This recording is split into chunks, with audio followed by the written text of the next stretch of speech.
26/11च्या हल्ल्यादरम्यान दहशतवाद्यांचं आणखी एक टार्गेट होतं ते म्हणजे लिओपोल्ड कॅफे। नेहमी पर्यटकांसह मुंबईकरांनी गजबजलेल्या या लिओपोल्ड कॅफेमध्ये त्या दिवशी 10 जणांचा बळी गेला।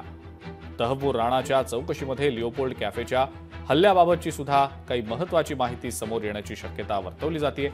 लिओपोल्ड कॅफे जवळून आढावा घेतला आमचे प्रतिनिधी स्वप्नील जाधव यांनी।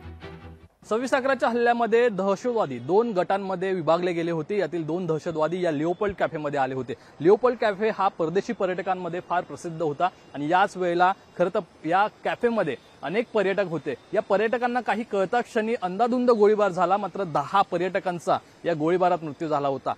तहव्वूर राणा याने रेखी केली होती। या रेखीमध्ये परदेशी पाहुणे ज्या ठिकाणी आढळले त्याच ठिकाणी टार्गेट करण्यात आलं होतं। लिओपोल्ड कॅफेवरती झालेल्या गोळीबारानंतर एकूणच मुंबई सुद्धा हादरली होती।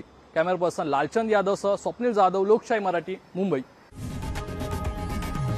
लोकशाही मराठी, ऐका, पहा, जागरूक रहा।